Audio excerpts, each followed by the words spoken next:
Hey folks, in this lesson so far we have looked at what is Next.js and how can you basically, create a simple front-end setup to be able to connect your dApp, to be able to build your dApp to connect your contracts. Now, of course, a user interface has been one of the critical issues being raised time and again in the Web3 space, and we need to make sure that it's not just inclusive for all users, but also the design, the components, and everything are mindful, and we are able to build a good user experience for those interacting with decentralized applications. This is where we are going to introduce the concept of Tailwind CSS, which is a very simple sort of plugin that helps you build really beautiful user interfaces. So I'm going to introduce Tailwind CSS, very short introduction. You can also go through more of the documentation and figure out how this works. We are going to be using Tailwind CSS, and that's why I want to introduce this concept to you. And as you decide to work more on the front end side, you can dig deeper into this.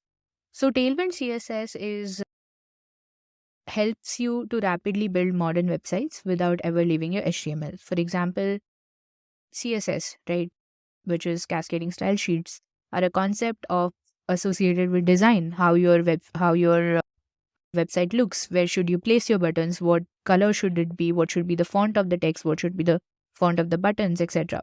However, this particular framework is a utility first CSS framework which provides classes like flexes, point for, text center, and some other things that can be composed to build any design directly in your HTML markup.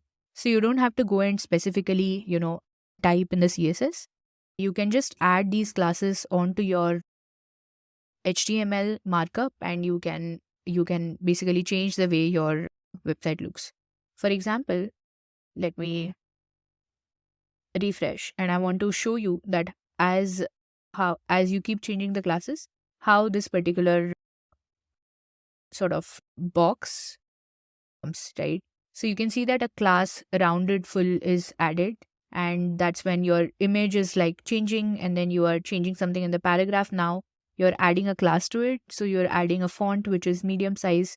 You are having, the text to be, this text is changed to be sky blue, and then you have this text is slated, and then you are centering the entire thing. You can make it bigger, you can make it smaller, you can make it like a flex, you can, basically you can change things within your HTML markup, and this changes the way your code looks, right? Your website looks.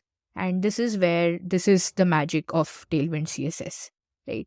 This whole blue text that you see, it's all the classes, the changes that are being added to your HTML markup itself. So this was a very quick introduction to Tailwind CSS. You can follow this guide to install Tailwind CSS with Next.js. This is already available to you on your tutorial website, on your lesson itself. And now, going to the lesson, there are two ways to do this lesson, right? One is you can clone the repo as is. You can just install the repo using npm i. You can do npm run dev, and you should be able to see the screen happen. You can interact with the storage contract, which is a simple contract that is available for you in the repo. And you can basically look at the, pieces of code that we'll explain in the next lesson and understand how this works. This is one way. And the other way, which is the recommended way for you to do the tutorial, is to actually create your own Next app, right? Now you know how to create a Next.js app.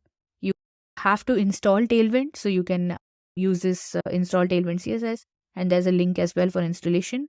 And then install the necessary dependencies, like you have Wallet Connect, you have Web3 modal, and all of that. And based on what you have seen in terms of pages, the routing, etc., this is just going to be a single page app, so you don't even have to worry about routing. All the code is going to be available on index.js. So looking at the explanation of the code, which will come in the next lesson, you can add those pieces of code, make the changes in your HTML markup, and build everything end to end yourself. That is what I recommend if you sort of want to, go on to this journey of how you can connect the front end to the back end and write all of the pieces of code yourself.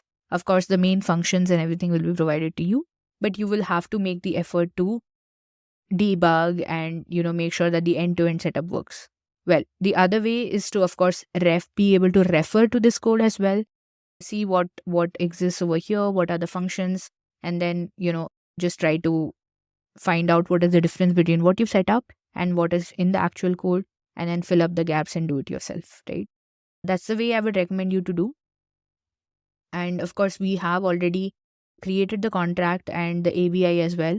So you don't need to worry anything on the contract side, because this entire module is about you trying to focus on the front end experience, right? In the next lesson, we'll look at the pieces of functionality and how you can integrate this functionality into your piece of dApp that you'll be building.